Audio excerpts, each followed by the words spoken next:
Hey everyone, today I'm going to teach you all how to successfully attach two pieces of clay by a process known as scoring and slipping. And basically, um, it's fairly easy, but if you do not do it correctly, it can cause some major problems later on in your process. So it's definitely a skill worth learning and doing correctly.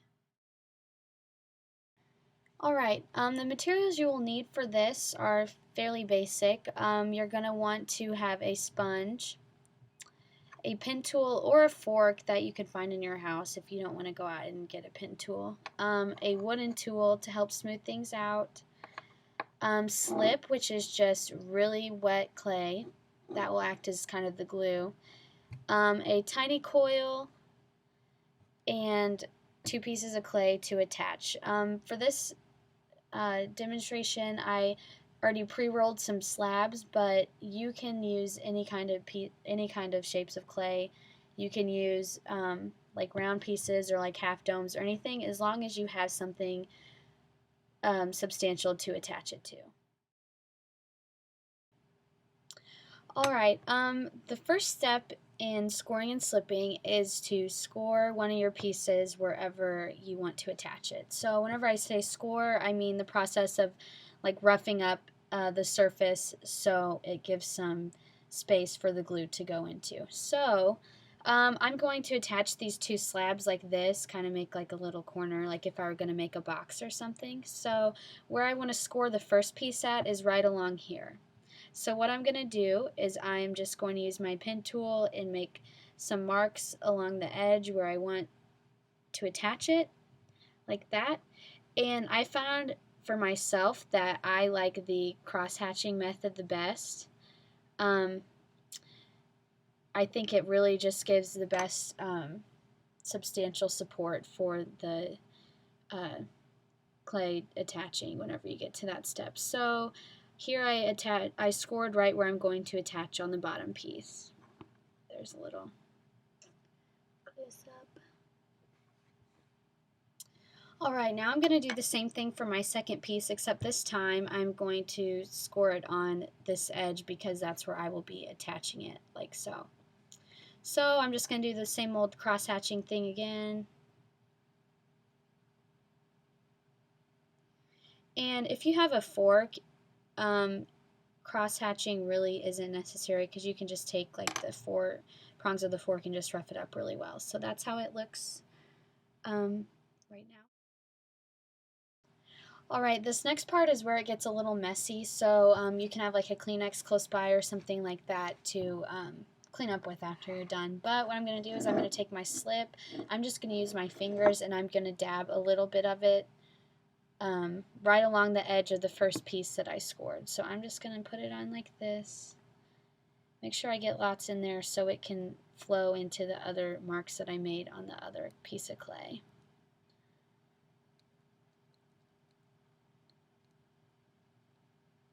I'm going to wipe off my finger. And that's that. Next, I'm going to attach them. Basically, you just put them on top of each other. Kind of press it in so you can kind of hear the slip flowing between the two pieces being scored and slipped. It's stuck on the table. Okay, so basically you have this. That's what it'll look like on the inside. A little messy, but it's attached. Alright, the next step is I'm going to use my wooden tool and kind of smooth out and attach the pieces even more. So what I'm going to do is I'm going to come through here using the kind of corner of my wooden tool and just like scrape up some clay on the outside to really bond the two pieces together.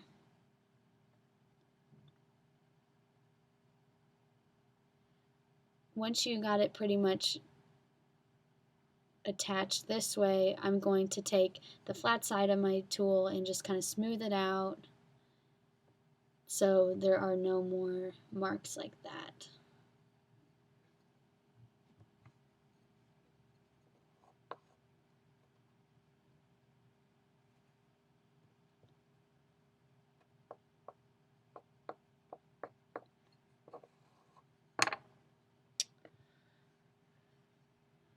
So there you have it bonded together on the outside. Alright, next step for smoothing out the inside is that I'm going to take my little tiny coil and place it right here on the joint. I'm going to pinch off the extra that I don't need. I'm just going to like smooth it in like this. Then I'm going to take my wooden tool again and just smooth out the inside so you can't see really where I attached it. It's also important that you use a wooden tool to do this and not your finger, because most of the time whenever you're using your finger and you're just scraping up like this, it looks like it might be working, but it causes problems later on because instead of grabbing clay and actually moving it, you're really just scraping clay over air bubbles, and a lot of the times you get air bubbles under where you scrape the clay with your fingers, and it causes it to crack in the kiln or even blow up in the kiln. So it's important to use a tool that will really move clay without causing air bubbles.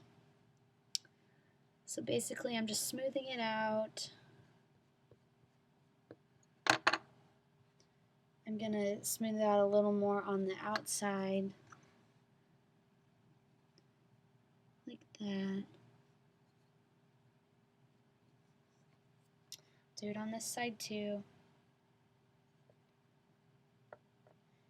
And so now to kind of smooth it out even more, I'm going to take my sponge, get it a little wet. It doesn't have to be super wet, and I'm just going to kind of go through and smooth it out to make it look really nice, so I can have some really good craftsmanship on this. I find that sponges are really, really useful whenever you're trying to make something look smooth. I mean, it's easy to do with this tool, but I think going over it with the sponge at the end really helps a lot with making it look nice. I'm going to do it on the outside too.